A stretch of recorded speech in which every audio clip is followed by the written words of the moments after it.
what is, do you think, the number one mindset as you work with investors and companies that keeps people broke?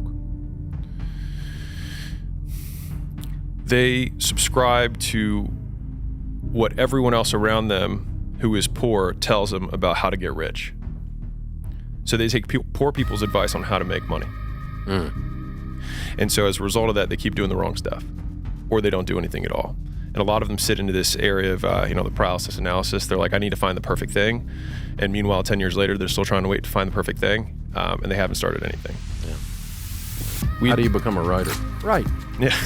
How do you become an investor? Invest. Yeah. I talk a lot about sales stuff because I think it's a really good entry thing for anybody who wants to, take control of their own income and cost no money to get into, and all you have is skill.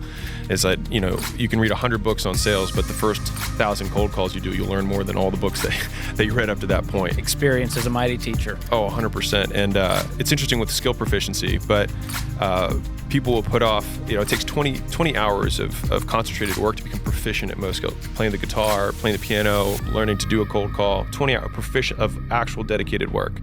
But people will wait a decade to do those first 20 hours because they're afraid. Fear's holding them back. Yeah. Because they don't want to fail a lot of the times. Yeah, they don't want the judgment that they think is coming along from people who aren't actually paying attention to them to begin with. The most important thing is this: to be able at any moment to sacrifice what you are for what you will become. That's the number 2 thing. You got to catch that one. To be able to, listen to me, at any moment. Some of you can make sacrifices when Monday Night Football is not on. You can make a sacrifice. But when the game come on, for some reason, you just attached to it. For some of you, when your favorite show come on, you can make sacrifices on Sunday when ain't nothing going on.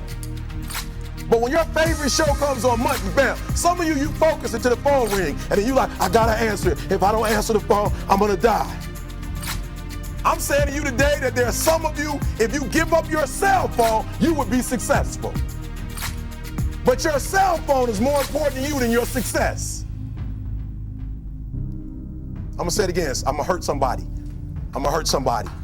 Some of you need to give up your cell phone, because the time you spend on your cell phone could be used for your success. The time you could be using to be successful, you're using it on the cell. And the cell phone is not bringing you nothing but a bill.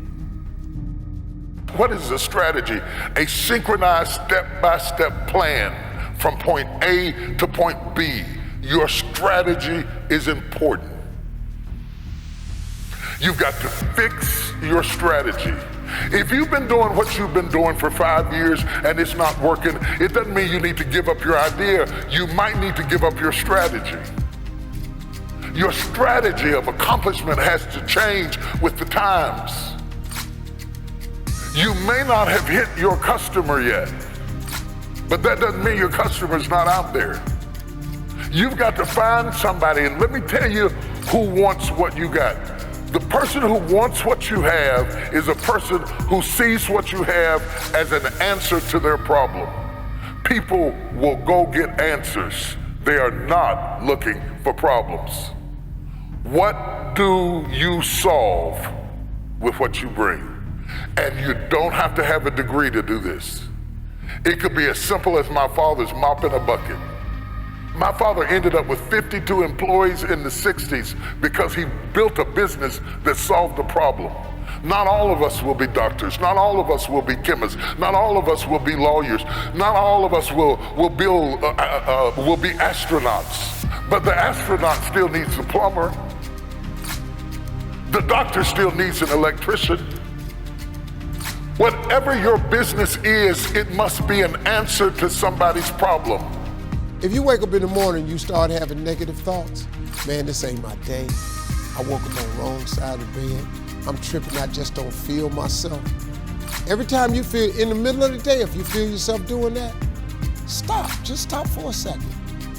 And start going over in your mind everything you have to be grateful for. Not everything you want, everything you already have, because what you have is substantial.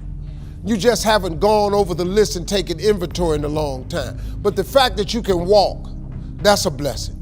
The fact that you woke up, that's another blessing. The fact that you can see, think, reason, that's another blessing. The fact that you can go somewhere and get yourself something to eat, that's another blessing. The fact that you can go and turn the key and call someplace home, that's another blessing. The ability to dream is a blessing. The fact that you have an opportunity to get it right is another blessing. The fact that you're beautiful, that's another blessing. The fact that you have any measure of health, that's another blessing. And I'm just talking to you, I don't even know you. I could give you 50 things you ought to be grateful for right now. I don't even know you. Start coating your mind with gratitude. It'll change everything for you.